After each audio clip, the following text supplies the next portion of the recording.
everyone. It's Susanne, Conversations with Susanne, and today I'm here with my friend Loralee. Known her for a long, long time. But I wanted to talk about her diet because she's on kind of a unique diet. So Loralee is a fitness trainer. She's a yoga teacher. She works at F45. F45, and I do CrossFit. She does CrossFit, yeah. And but we had just met after, casually at a social event, a COVID social event, but still a social event, and we started talking about our diets and what we don't eat and what we do eat and things like that. And I just find it fascinating what you're doing, because you have a lot of the same sort of beliefs that I have as well about what people are eating, and of course nutrition is a big part of my practice. You can check me out, by the way, on my YouTube channel, Susanne Jakubowski. You can look at my website, SuzanneJ.com, and where else? Facebook, Instagram, all that type of thing under Yoga with Susanne. So let's get to it. So Loralee, tell me a little bit about how you're on a kind of a special diet. I guess kind of.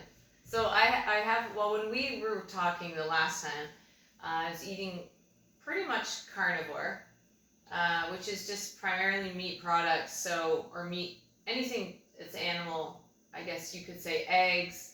I mean, everyone has a different, what's the word? Everyone's rules can be slightly different, just right. like with any kind of rules. So basically meat, eggs. I don't really do too much dairy, and very few vegetables. Okay. And this is an odd, when I was telling you, I think when I turned 50, I was kind of researching diet, wasn't really happy with a lot of things. I think I had gone grain-free at that point, but then was more getting kind of into keto a little bit, like exploring high fat, how that would impact me, my mood, your weight, I suppose. Some people say that if you're keto or, the high fat, that maybe you don't, how you need carbs for exercising. So they say. So they say. Yes. I don't think you do. No, I don't think you do. I mean, maybe if you're I don't know, if you're a professional athlete, but I don't think as a woman, I mean, I'm working out. Yes, I can get a good workout without having a ton of carbs, being any kind of carb, sugar. Mm-hmm. Anyway, so yeah, that's my big thing, going keto, and then I slowly started transitioning to more meat. And I don't know if I told you this before, but I noticed as I increase my, especially meat, and really high quality, like grass-fed meat, even getting into some organ meats, just again, always buying higher quality eggs. So really worrying about the quality as far as the food. And then I noticed lots of things in the gym, building more muscle, getting stronger, crazy things. Energy level? Everything, yeah, like unbelievable. So were you not feeling well before you went to this diet? Or why were you exploring?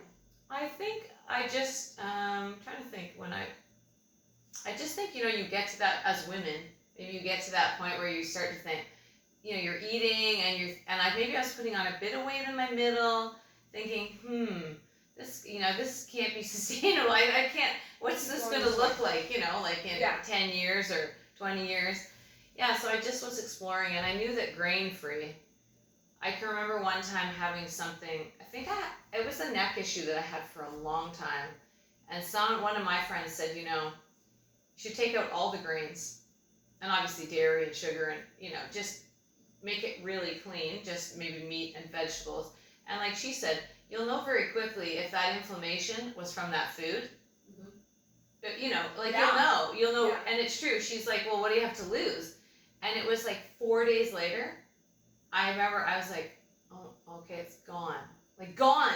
Have you ever had that? Oh, yeah. Well, if I eat the wrong things, I wake up in the morning, my fingers are stiff, I could have particular ache or pain, but it's the stiffness, it's the thing. So I know right away, I go by my hands. If my hands are stiff, I have eaten the wrong thing. And I mean, generally I don't eat the wrong thing, but you can go to a party, or you can go to... Oh yeah, I mean, and everyone has, there are times, obviously it's difficult. I'm pretty good. My family thinks like I haven't had a French fry in like 20 years. Like they make fun of me. Mm-hmm. Just things like that. I don't know why I'm like really against deep fried food. Like in a restaurant, or also cutting out all those bad oils. Right. Like that's just like, I mean, I've read so many things on that too, that's a game changer for vegetable oils are Yeah. toxic, they're inflammatory, they're in everything. You know, try to buy a salad dressing without and anything, if you eat out, it's everywhere. right. I mean, you watch a cooking show and see people say, "Oh, you use vegetable oil." You're like, Yeah. "Really?" Yeah, every recipe book. Yeah. I mean, unless you're on our school, on our, in my book, it's all coconut oil, avocado oil. My book, Fight Fire with Food, by the way. I even think it's better even to go back to what you're, again, and this can be controversial, I know, because we've learned, it's sort of some of the, I feel like they're called food myths. We've learned these since we were tiny, yes. And they've slowly, like I was going to say just about, how your grandmother might have cooked with lard, Yes. or, I mean, they wouldn't have thrown out the bacon fat, or, you're using something that's it's real. I mean, now you could argue if the bacon isn't clean, but really if you're cooking, let's say a tallow that's from a grass-fed piece of meat, I mean, you could use that as your fat. Yes. You don't have to waste anything. That's clean. Yeah. As long as the meat is clean, as long as you could say. So when we're looking at clean, we mean like organic, no antibiotics, grass-fed instead of corn-fed. When we eat corn, when a cow eats corn and then we eat the cow, we're basically eating corn, right? It's mostly GMO. It's mostly a lot of those, the chemicals that would be on the a lot of pesticides and fertilizers. Glyphosates and that type of thing for sure. Yeah, which now, if you don't know, like, glyphosate has been proven to cause cancer, and there's been several court cases that have actually come to, that they've won their case that against Monsanto, which is now owned by Bayer, by the way. If you didn't know that, you're like Bayer, who people make aspirin. So I think that hasn't changed, so don't quote me on that, but I think that is true. They may have, whatever, Monsanto. But anyways, so we want clean meat, and I think now, do you agree that one of the biggest factors is, as a nutritionist, when I put people on a healthy diet, whether it's whether it's meat eating, whether it's vegetarian, whether it's whatever, the big factor is getting rid of the chemicals and the preservatives. Sorry, I didn't think mine left on.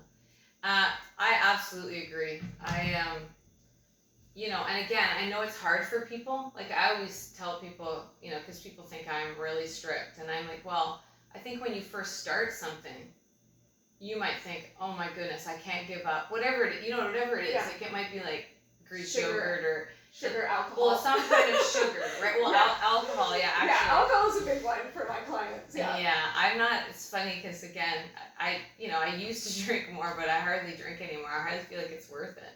Yeah. But there are things that you might think you can't. Even I find just changing. Like, people say, well, I don't understand how you can just eat meat, and it's like, well, because they might say, well, I have a bagel in the morning, or I have, and it's like, or I have cheese and crackers, or you need something crunchy. But I think it's just slowly over time, if you introduce something and just try something different, it becomes a habit. It's like anything, it's like how you came to that cheese and cracker habit. Yes. It's the same, right? You just have to back out of it. Yeah. And eventually I find, like, if I have cravings, typically there's things you can make. You know what I mean? You can make a flax milk cracker or something, coconut flour, if you're really craving something crunchy. I have lots of good recipes for what I would say, like, the treats. And actually, this is a little bit of a pet peeve of mine, because that's where I feel things are really going now. Like, all these cookbooks that have come out, it's all about, I want to eat brownies, so here's a healthy brownie. But then what happens is, which is fine in some ways, but then also, what we're also doing is we're filling our bodies with sweets and treats, even though they're healthy. Yeah. So there has to be moderation in that respect too. But I would agree with that, and I think that's what drove me actually to really wanting to do keto. Yeah. The more I read about it, like, it wasn't really weight loss for me, because I think I'm like a lot of women. You crave carbs, and another thing for me is I have a really big appetite. like, I don't think I ever get full. I'm like, I should be in an eating contest. Is that because you're so active, do you feel, or is it just the way you are? I feel I'm the same way too. I've always been a hungry person, like, and also a thirsty person. Like, people are like, oh, that little, and I'm like, what? Like, shh, it's gone. And I'm the same. Like, but I feel like fat for me fills me up. And I also think, I mean, it is true, like things you read, like it does level out your blood sugar. So I feel like maybe that's the thing. There's definitely not the cravings. If your blood sugar is, you can tell if it's even, you can tell, because you're not just like, where's the carbs? Where's the or sweets? which is food, or sweets, or I need a treat. Yeah. I find it is the sweets, and I agree with you. And I follow a few people online. I know that they cannot, like, they call it ketofy a treat, or let's say paleo a treat, or even just healthify a treat. If they do that at all, it's the same as having that same piece of bad cake or whatever it is that might be. Well, because to your body, sugar is sugar is sugar. So whether you, in my cookbook, and I do have treats, because I think there's some people that are just never going to go without them. And I occasionally do that as well, but maybe I use maple sugar or honey. But the reality is, even though I like maple syrup has 250 antioxidants, honey has all this bacterial properties, but when you're putting it in a treat, it's a little bit different, because you're not eating it like pure. You're mixing it with other stuff. But anyways, whether that's healthy or not, that's not really the issue. But the thing is that you want to have it in moderation, because you can gain a lot of weight from eating those treats. If weight is an issue. Like, I would have, like, I use stevia. For me, I can't, like, maple syrup is just crack. There's no way. You can't go there. Yeah, exactly. Like, it's just, what's the other one, that Trivia, or? Yeah, like, those have, like, Trivia has a lot of additives. I mean, again, it's like anything, but there's quite a few stevia, monk fruit that is like a little bit cleaner. I mean, again, it's still a sweet, and like you said, you're still kind of feeding that sweet craving. Right. So I agree, you have to be careful. So then when you went on keto, you found that your cravings went down, you weren't hungry as much. I wasn't as hungry, for sure. Yeah. And I know for sure. I think, and again, there's no proof to this. I haven't even heard anybody say this, but yes, I worked out more sort of in those years than I did before. And even then, going carnivore, I feel like I built muscle and like was stronger. I know I was. Because I worked out before I was 50. I'm trying to think. But I just felt like, I think when you're eating clean like that, your body's just more receptive. I think you're sleeping better. I think you're going to build muscle. So one of the big factors that, and I talked about this in a previous interview with Dr. Brian Smack, is that when a lot of people wake up at night, and one of the reasons they wake up at night is because of unstable blood sugar. And they blame it on menopause, but it really has a lot to do with that. So what you're saying is, on the keto diet, you actually felt you were sleeping better too. Oh, no, and I would never get up during the night. There would be some strange reason that I had to pee during the night. It would be, like, again, if I had been out late and I'd maybe, I'd been, not even a drink, just if I'd really been, sometimes I find if I'm going out and I'm not drinking, they're constantly giving you water as the non-drinker. It's like, enough water, it's midnight and I drink, but normally I can go, I never get up to pee, ever. Like, that's just a rarity. But again, I've read that as well. They say it's completely blood sugar. Yeah, and I had a bladder issue, and actually what I discovered in my bladder issue is when I ate fat, my bladder was better. Was it? Yeah, so that was really interesting. Yeah, so and again, I haven't seen any real research on that, so it's just something that and anecdotal. But again, I feel like lots of things. Again, with keto, carnivore, the same. I think are anecdotal. Like another weird. Sure, I'll tell you on carnivore, and I've read it in quite a few carnivore sites that I'm on, is that you don't burn anymore. And I used to be very fair, super fair, and I would burn almost, actually, I think you have a really good tan. Almost instantly. and I don't. And even I remember a couple of years ago, my daughter was like, "Do you have self-tanner on?" I'm like, "No, this is actually my tan." Like, and maybe it's because your skin is more supple and more. I don't know. I've heard it. There's a few theories, but again, it's not been studied from anything I've read. Someone said it's the oils again. Yeah. Really clearing out the bad oils. Like Right. if you can get them right out like 100%, and then I'm assuming putting the better oils in, like you said, they're more in your skin. I don't know, but it's definitely, and I've read a bunch of people online saying they had the same, which is very interesting. And then again, of course, you're eating healthy, so your omega-3, 6, 9s, they're not, like most people are eating too many 6 and 9s. Yeah, you're right. Right? Yeah. And so you're not doing that because you're eating a clean diet. So then when you eat the 3s, or even maybe some of the 6s, you're probably... Yeah, like maybe you have more balance, and that could be right too, because you're right, most people it's just all 6, right? It's like such a high amount. Yeah, that deep fried foods and that. Well, just like you said, it's everywhere. Like it's in every cracker, it's in every... everywhere. It's everywhere. Yeah. Like salad dressings, like so for years I'd go to a restaurant and order a big salad because it's healthier. I really care about calories. I'm not one to count calories, but I mean, I would order a salad and then then I learned this about vegetable oil and I'm going, oh my gosh, like every salad I order has canola oil and I just do salad with vegetable salt. oil. Yeah.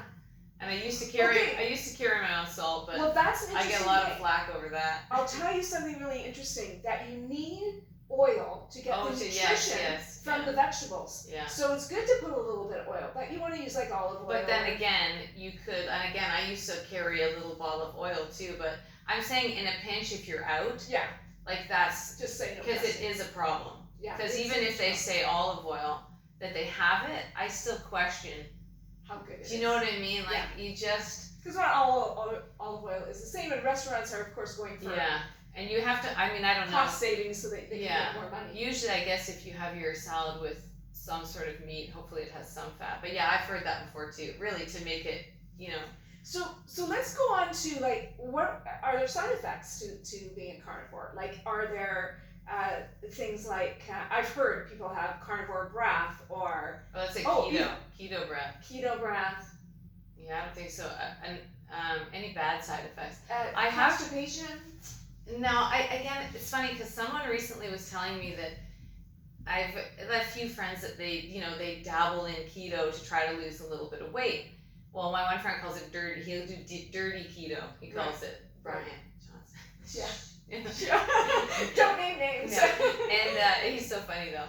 But and this person was saying that they were like so constipated. It wasn't him though, and it was. And as I said, what I think is a lot of people just change everything too quickly. They'll be like, I'm gonna go keto tomorrow, and meanwhile, like, so maybe you have 300 carbs and you're gonna drop it to 20. Yeah. Like your body, even if you do so the you got opposite, the keto flu and yeah, even if you do the opposite thing, like if I were to go, because I've done that where I've been eating, I'll introduce more vegetables, and my stomach will not be happy because it's like whatever you're used to. Right. So I find that would be another tip I'd give people. Just transition slowly. Like we're in such a hurry, We are. But just, I think you need to dial it down, to make a few small changes. I also think tracking, even though I'm not like like you said, with calories, but I think people don't know what they're eating either. Mm-hmm. Yeah, I had a client recently and she seemed to be doing everything right. So then I said to her, well, give me a food diary, but also send me some pictures of your meals. Yeah. And I was like, wow, okay, what we have here is an issue of just too much. Really? Good stuff, but too much.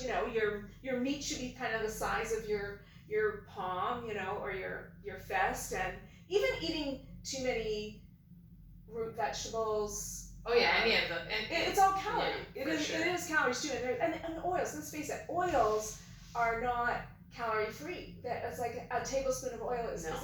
I'm gonna say. I think it's like 100 calories or 8. Like it's compared to a carb compared to. Yeah, it's higher than all of them. Yeah, it's quite high. I think tracking, as much as it's something I was a bit resistant to, but had quite a things I read about, and I thought, well, I'll try it. And almost every single time you track, when you haven't been doing it for a while, so if you go on MyFitnessPal or there's Chronometer, there's a few of them, but MyFitnessPal's pretty easy if I can figure it out, because I'm not good on, phones or computers. And basically, again, like even if you estimate, but if you have a scale, I think it's even better. So then you have a better idea. Even that's probably approximate, but it's just interesting what you learn. Yes. Even like, as I said, protein. Yeah. People are like, oh, I don't get any protein. Yeah. I find that actually with my clientele, lack of protein, and that's what I was going to ask you, going back to another question, is a huge issue. And that's actually why I transitioned. I was vegetarian, I'd gotten sick, had cancer, I went on this really strict sort of vegetarian, almost vegan diet. And I did that for quite a few years. It was my second time being vegetarian. The first time I went on vegetarian, I would say it was a dirty vegetarian. I'm still eating a lot of stuff, like Kraft dinner or whatever, feeding that to my kids because I didn't know better. So I'm going to excuse myself for that. But then the second time I did it really, really healthy, and I was basically just vegetables and beans and all that kind of sort of a strict vegetarian diet. But over time, my body was just lacking protein, and I found I got exhausted. And so I then started introducing some only organic meat, grass-fed, that kind of thing. And then I started to feel so much better. And I thought, okay, I need this balance. I need this balance in my life. But what do you have for breakfast? If you're like, do you eat meat for breakfast, or you don't even eat breakfast, maybe? So some keto people do the intermittent fasting, which I don't like. I work out early, so I don't eat before I work out. It's funny, when I first did keto, I used to have coconut oil, like a drink with oil, like I guess would be MCT oil, but it's not really. So just coconut oil, and I would do that, but I don't feel like I need that, and especially. But I know that's also controversial, especially with working out. But I do think back to the protein, it's huge. I really believe that and especially as you age, from what I've read, you need more protein to support your muscle. Like, you want to keep your muscle. The muscle you have is like, that's probably your your most expensive commodity. Let's say people aren't exercising at all. Do they still need more protein, do you think? Absolutely. Absolutely, yeah. Even if they're not exercising. And then if they're exercising on top of that. I think the exercising is, a bonus, or? Yeah, but I think there's a girl, I don't know if you've ever heard of her. Her name is Dr. Gabrielle Lyon. She's a doctor out of New York City, I think. But she talks a lot about, she did like a fellowship in with elderly people, it's called something, with gerontology. Yeah, or something. She did that at the end of her schooling, and one of the things she said was she just, like, it's just unbelievable to see, people, it's sarcopenia when your muscles, and we see it as you age, you'll see it with, it goes, and especially if you don't use it. But as she said, you can support it, you have a better chance of keeping it the more protein you eat. And, I think, and that's also controversial, I don't know what you do, but there's always this like a kilogram, per body weight. Right. A gram, depends on, I don't know. It's very controversial. I eat a bit more than that. I don't feel, for me, my body weight in protein, like gram-wise, is enough for me. Okay. But I don't know. Maybe I eat too much protein. You know what I mean? Like, it's controversial. Some people say 2 is fine, or 3 is like really high. Well, I think one of the reasons it's controversial is because every person has different requirements. True. And I think that when we try to put when my clients come to me, I don't do the same thing for each client, because each client has a different need, a different situation. Like, you have somebody who has bowel issues, you can't often do the same thing that you do for somebody who has autoimmune. Yeah, you're right. So I think when people, now if somebody just comes to you strictly for weight loss, again, it can be different for everyone. High cortisol levels, then that's the middle. So I kind of look at them. Where is your weight? What kind of toxins are in your body? How are your hormones? So it's a very interesting, and I think that's why it becomes controversial. And of course, the testing that is done around nutrition is not foolproof, because you can never have a clean research situation, because people have histories. They say that all the studies are pretty much, they're not. Yeah, but I mean, I think what we are as a society all agreeing, and as a nutrition community, is that we've certainly, this whole vegetable oil fat thing Absolutely. is huge, and we missed the boat on that. If you know the history, there's some really good books that talk about the history of how it's all due to one guy actually who decided that. Well, even that, like, is it the Crisco one? Your turtle, even just how Crisco came about, like when they named it, like that's the actual, I think that's the oil's name, like, and it was motor oil, I think. Like, it's just, again, how it all is like, ew. Yeah. How did that get in our food? Yeah. I mean, people, I've had clients who use products with mineral oil in them, and I'm saying, well, would you put your face up to the gas thing? Like, It's true. It's a toxic thing, and I've had lots of people who get eczema, rashes, from using Vaseline, and then you're consuming it. You're eating the Vaseline that you're putting on your legs. Actually, true. A mutual friend of ours was at the table, we're eating, and she puts Vaseline on her lips. I literally, like, threw myself across the table, grabbed her Vaseline, and said, "You're never using that again." Don't use that. Yeah, don't use that. So we're passionate about it, right? I was just gonna say, I really feel like more people, and like we're talking about, there isn't sort of a one size fits all. That's why I feel like you need to try something.